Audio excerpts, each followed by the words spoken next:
Hi friends, Mindy here. I have a process video for you today. I am going to be creating a journal using this little box of seasoning.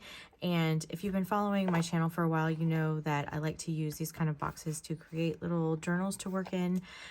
This is kind of a smaller size one, which I'm actually looking forward to. Sometimes working small is really fun, but if you've been around a while, you know that I have a no box left behind kind of rule. But if you're new here, which I've gotten a lot of new subscribers recently, welcome. I'm going to be making a journal. I thought what I would do though this time is kind of do this in a few different parts and kind of maybe go through just a little bit slower the process of how I do this. So today I'm just going to make the cover for this journal, and I am going to be using this box, and I'm going to be using this beautiful fabric that I received in the swap when I went to Taryn's retreat. We did a little like gift exchange as part of that retreat, and this was given to me by my sweet friend V. So V, si está mirando, muchas gracias, mi amiga. This fabric is beautiful. There were several fabrics that she gave, and so I'll be making some journals with those. But I really just love the bees and this scripture on here. So I am going to be using this beautiful fabric to create this journal. But first I need to kind of deconstruct my box. So that is what I'm going to do next. But I'm going to, at this point, probably just put you on fast forward, and then I'll do a voiceover for what I'm working on. And then we will make the cover for this journal. Okay, so the first thing I need to do is open up this box. I'm just looking for the seam where it's kind of glued together, and I'm going to open that up, and then I'm going to trim this down. Now, this chipboard is pretty thin, so I'm able to just use my trimmer for this. I'm just doing the side edges first, and then I'll do the top and the bottom. If this were a little bit thicker, I would probably use my my X-Acto knife and like a steel edge ruler and my cutting mat, but this works just fine for this little chipboard. Is really not that heavy duty, so it's going to be sturdy enough for a journal, but it's not, you know, it didn't really need the X-Acto knife. So I originally thought I would maybe do this inside out, kind of fold it back on itself, because the fabric that I'm using is kind of thin, and it's white, and so I didn't want that bright blue shining through there. But whenever you do that, it kind of makes the cover sometimes want to stay open, like kind of alligator mouth a little bit. So what I decided to do is I'm just going to gesso the cover. So I'm using Liquitex gesso. You can use whatever brand you want. If you were kind of making book cloth, you wouldn't really have to worry about this, but since I'm just going to adhere that fabric directly to the cover, this will just provide a layer of white back there, so that bright blue is just not shining through. I applied it a generous coat. You could certainly do more than one if you were so inclined, but I feel like this is going to be just fine. So I dried that off camera, and now I am going to add my adhesive. So I am using scrapbook.com double-sided adhesive for this. A lot of times when I cover a journal, I will also use Heat and Bond, which is like an iron-on adhesive that you iron onto the back of the fabric. But for this little project, I feel like this scrapbook.com adhesive is going to be just fine. I wouldn't necessarily do a liquid adhesive unless you were going to make that book cloth where you add something to the back of it. Just because I feel like it would seep through the fabric that I have. I do have bookbinding glue, which is like a PVA that doesn't have quite as much liquid to it, but it can still sometimes seep through, and I just didn't want to have that problem. So I just decided to go ahead and do this double-sided adhesive, and I just covered the entire cover, and this is going to work fine for my journal here. And I want to use this quote as kind of the focal point for the cover.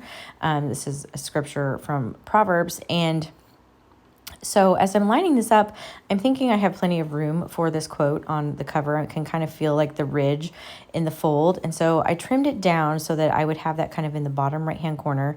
And what I'm going to do is peel back this first layer of fabric. And it's at this point that I realize that this quote is actually longer. I was lining it up with the wrong kind of fold in the spine.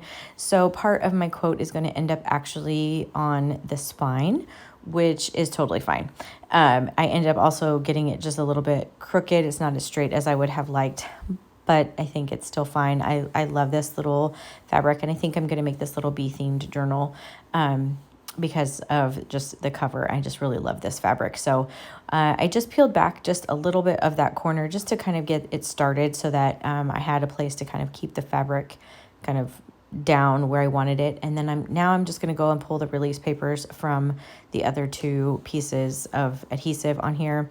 And then I will gently kind of stick my hand up underneath there and kind of gradually press it all the way up to the top so that I don't get any wrinkles or anything. Again, this tape is very sticky, and so everything is going to stick down really well. And then I just pulled that last release paper out, and then I'm going to go over this with my bone folder just to make sure everything is burnished down really well. And then I'm going to turn to the inside. Now I did have a little bit too much fabric, so I did trim that down. And then of course I cut the little V's out of the corner areas just to make the wrapping of this just a little bit better. It helps to kind of take out some of the bulk at the corners. So I'm going to now switch to a smaller adhesive. This is the same scrapbook.com version, but just in a more narrow version. And I covered just the edges of that. And I'm going to start on this one edge. Whenever you're covering a journal, it's best if you do like the opposite sides. So I did the left, and now I'm going to do the right, and then I'll do top and bottom. It just helps you keep everything kind of in line. So I just pulled the release paper back just a little bit, and then just using my bone folder there to burnish everything down, and then I will pull off the rest of the release papers and finish wrapping this cover. This is really the same way I wrap pretty much every cover that I do with this scrapbook.com tape. It just works really well. You kind of just roll it up and around and then flatten it down. And I do have a little bit of adhesive that is exposed because my fabric wasn't quite that wide, but I'm going to be putting a paper over that anyway, so it's going to cover that up. I did have a little area I needed to trim there just to make sure that had that kind of nice mitered corner. You can see here where the quote now wraps around to the spine, which is totally fine. I did want to find a piece of paper for the inside, and this is a Tim Holtz backdrop paper. So it just worked because it was the right length and everything. So I'm just going to mark where I want this to be, and then I will trim this down with my trimmer as well. And then I'll save those pieces. They may actually end up showing up in the journal itself, but this particular size, because these sheets are just a great size, it makes it so that I can just do this all in one piece, which is great. So I am going to add some of that same scrapbook.com adhesive here on the back. I'm going to cover the entire thing so that it's stuck down really well and won't make you watch me put that down. And then I'm going to do the same process as I did kind of with the fabric. So I'm going to peel up the edge of one of the release papers on the top and the bottom, and then I will pull out the release papers kind of down the middle there. I like to do this whenever I'm trying to line up something where I fold back the release paper a little bit, because it kind of forms some handles to kind of work with, and it prevents you from just kind of sticking down, because again, this is really sticky. So if you don't have that there, you can get things out of alignment. So it's a little bit easier to kind of make sure you get everything where you want. And then you can kind of press it down and then pull the release paper from the rest of the area. It just works better. Now, this part is where I want to kind of take my time, and I'm going to work with the natural fold from the spine, but I'm using my bone folder in there, and I keep just rubbing it along really gently, just kind of taking my time to do this. I don't want to rip the paper, but I also don't want to like crinkle anything, or and I want to have a really good fold there so that my spine stays closed. And this helps if to have a really rigid bone folder. So not all bone folders are created equal. Some of them are kind of flimsy. And so you want one that's kind of rigid. It just helps with projects like this. So this is what my cover looks like. Stay tuned for part 2, where we will do the signatures. If you like this video, give it a thumbs up, subscribe to my channel if you haven't already. And until next time, bye.